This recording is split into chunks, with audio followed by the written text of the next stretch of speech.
Hello, bienvenidos, and welcome to Spanish One. My name is Scott Rowe.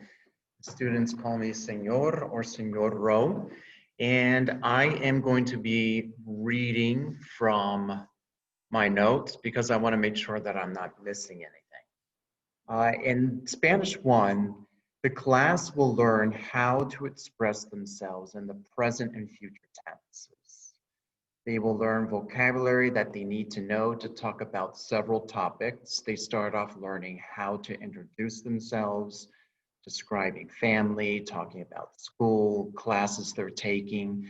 You could consider much of these topics as small talk, things that everyone in just about every culture would talk about. I encourage students to use as much Spanish as they can. Often students, especially at this level, want to be able to express themselves in Spanish with the same fluency as they do in their native language. The challenge is that they have to accept that they might sound like cave dwellers for a little while. And that's okay because I speak cave language as well, in both English and Spanish, so it's okay. So how is this course set up to help students succeed? All right, I use an online textbook that has almost everything the students need. Practice with writing, speaking, listening, reading. The publishing company set up the textbook so that the students can do speaking activities, record themselves, and save the recordings on the online textbook website. I did this last semester and it seemed to work pretty well. All right, homework. We will have homework to do every night except Saturday and Sunday. Usually when we meet on campus, the homework is Monday through Thursday. If we go back to connected learning, I will include homework on Friday. And of course, if there's a quiz or a test, they might have to review and study a little bit for that on the weekend.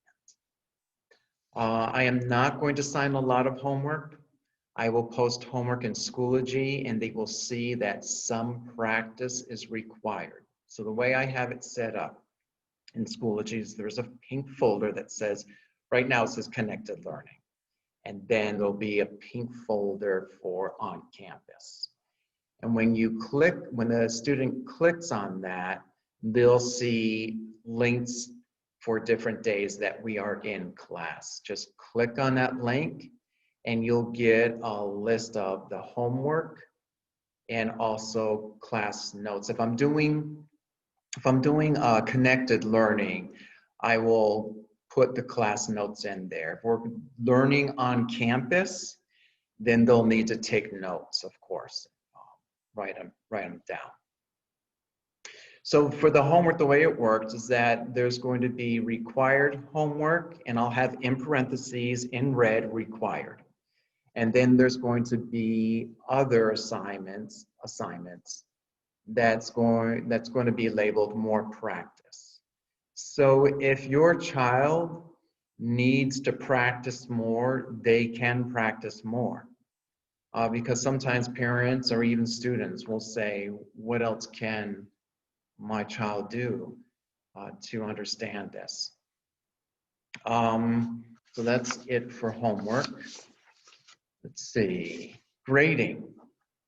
Homework and participation in class are both worth 20%. Okay, so 20% each. So students can receive half credit for late homework. So almost half the students' grade consists in doing homework on time, and that's for completion and a sincere effort. So if I see a lot of things that are blank when I go online and I open up their homework, you don't get credit for that. So for homework and also using a Spanish in class.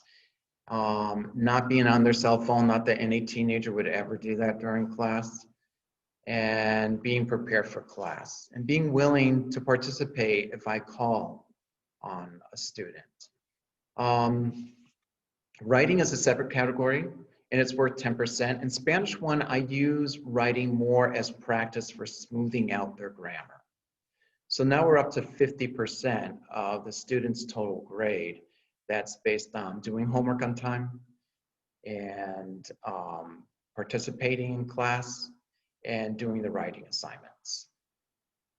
So that way someone could not do so well on a test or a quiz and still end up doing well in the class and still end up learning things. Tests are worth 30%, quizzes are worth 20%. And typically there is one vocabulary quiz and one test for each chapter. And I don't allow retakes on either one of those. So using Spanish class. At the beginning, I will explain things in English, and I tend to do this anyway. So I've been teaching here at Seabury for 13 years, and I have tried to explain grammar in Spanish. It just doesn't seem to work very well. But more and more, I will be talking in Spanish. They're not going to understand everything, and that's normal. That's okay.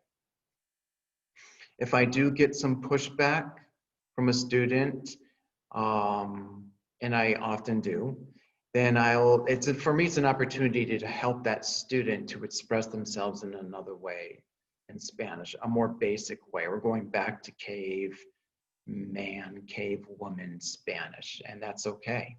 It's just the natural process of learning a foreign language. Let's see. So by the time you view this, everyone should have a textbook. And if not, I need to know, please. Availability, so on campus, I am available 7th and 8th hours. And if that doesn't work, we'll set up something that does work for all of us. So that's it. If you have any questions, please feel free to email me. And again, welcome, bienvenidos to Spanish. Thank you.